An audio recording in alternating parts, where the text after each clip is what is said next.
Assalamualaikum warahmatullahi wabarakatuh. Di video kali ini saya akan mentutorialkan cara mengganti kampas kopling Yamaha Vixion NPA ataupun Neo Vixion Advance ya. Pertama-tama kita buka dulu engkol menggunakan kunci 17 ataupun kunci 19. Kemudian kita buka bracket engkol menggunakan kunci 12. Kemudian bagian blok mesinnya kita buka menggunakan kunci 8T. Sebelumnya kita buka dulu kopernya ya menggunakan kunci L4 kiri kanan 2 buah baut.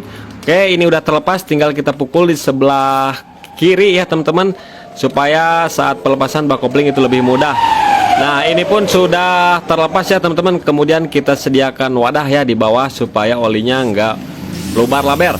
Oke, kemudian tinggal kita buka baut per kopling menggunakan kunci 10 ya teman-teman. Kemudian kita lepas, semua bagian kampas kopling dan plat geseknya. Kemudian kita buka mur hose koplingnya ya menggunakan kunci 19. Di sini saya menggunakan tracker ya teman-teman. Tracker penahan rumah kopling. Oke, ini pun udah terlepas ya murnya, tinggal kita lepas saja murnya. Kemudian di sini ada ring pengunci. Sebelumnya ring penguncinya lepas dulu menggunakan obeng min ya. Kemudian di dalam sini ada ring ya. Kemudian tinggal lepas aja, sekalian kita cek dan bersihkan ya.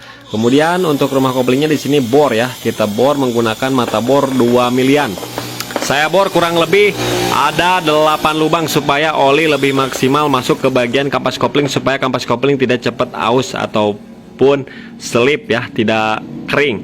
Oke, ini udah saya bor nih seperti ini teman-teman ya, pengeborannya tuh lubang-lubangnya seperti itu. Kemudian ini kampas koplingnya kita ganti saja karena ini udah bantet banget ya, udah kayaknya ini udah selip banget.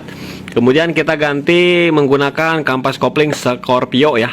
Untuk Vixion Advance itu sama dengan motor Scorpio. Kita rendam dulu ya menggunakan oli ya. Nah, supaya lebih maksimal. Kemudian tinggal kita proses pemasangan. Di sini ada setut ya. Panjangnya kita masukkan, kemudian ada bola baja kita masukkan juga. Kemudian ada ring. Nah, di belakang ada ring kita pasangkan seperti ini. Kemudian kita pasang rumah kopling dan cek juga karet koplingnya ini masih bagus, belum ada masalah. Tinggal kita masukkan, harus sampai ngeplak, masuknya hati-hati, jangan sampai kejepit tangan kita. Oke, kemudian tinggal kita masukkan ring ya. Nah, ring gerigi ini kita masukkan, kemudian kita putar. Nah, kita putar di dalam sampai mengunci. Kemudian tinggal kita masukkan rumah kampas kopling seperti ini sampai masuk. Setelah itu pakai ring pengunci. Ring penguncinya kita pasang. Kemudian mur 19 kita pasang. Setelah itu baru kita kencangkan ya. Kita gunakan tracker lagi teman-teman seperti ini. Nah, buat yang nggak punya impact bisa gunakan tracker seperti ini. Tapi kalau pakai impact itu mudah banget ya. Buat yang nggak punya bisa pakai alat ini. Oke, kita kencangkan secukupnya. Ini udah kencang, tinggal kita kunci lagi ya penguncinya seperti ini. Kemudian putar-putar, usahakan itu harus lancar ya teman-teman.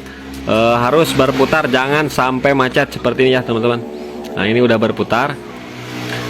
Nah, seperti ini ya. Kemudian tinggal kita lihat nih, ini kan oli masuk dari pompa oli masuk ke rasio, kemudian dari rasio nanti langsung masuk ke sini ya. Nah, jadi olinya itu bukan dari bawah tapi dari gigi rasio. Oke, kita pasang kampas kopling plat gesek seperti ini. Yang tumpul saya simpan di dalam, kemudian yang tajam saya simpan di luar.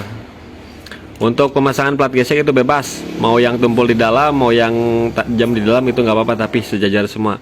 Oke, ini udah terpasang semua, tinggal kita pasang tutupnya ya teman-teman seperti ini. Untuk pengetopannya tutupnya sama aja, tidak ada topnya, kecuali Vixion NPL itu ada titik topnya. Oke, kemudian tinggal kita pasang per koplingnya sama bautnya, kita kencengin ya teman-teman. Kencengin aja secukupnya. Oke, ini udah kenceng ya. Nah, setelah kenceng seperti ini tinggal kita tekan-tekan ya roda koplingnya, bukan rodanya. Kemudian di sini saya melakukan penyetelan ya di baut dalam. Bisa dari sini, bisa dari kabel koplingnya. Itu terserah teman-teman. Kalau misalkan dari kabel koplingnya udah habis penyetelannya, jadi bisa kita mundurin kemudian kita setel di baut ini. Nah, itu tergantung teman-teman juga. Kita buka seperti biasa, buka ke kiri, ngencengin ke kanan ya. Kita tahan menggunakan obeng plus. Nah, setelah itu baru kita proses pemasangan bak koplingnya. Perhatikan 2 buah bos dan packing sengnya ini masih bagus. Nggak perlu pakai lem karena nggak bakalan bocor ya. Tinggal kita pasang lagi baut-bautnya seperti ini. Usahakan harus sesuai ya, karena ada yang panjang, karena ada yang pendek. Yang panjang itu di bagian atas ya, yang pendek di bagian bawah. Kita kencangkan secara silang, kemudian kita pasang baut oli ya. Baut oli karena udah saya kuras juga, olinya mau diganti. Kita kencangkan menggunakan kunci 19, kemudian tinggal kita masukkan olinya. Nah, di sini untuk penggunaan olinya menggunakan oli Enduro Racing. Oke, udah dimasukin ya 1 liter, tinggal kita tutup lagi. Usahakan penutupnya kita gunakan alas supaya nggak rusak ya. Untuk tutup olinya kita pasang engkol, bracket, engkol kita pasang. Nah, setelah itu baru kita engkol-engkol supaya olinya naik. Setelah itu baru kita hidupkan dan kita coba koplingnya ya. Nah, dan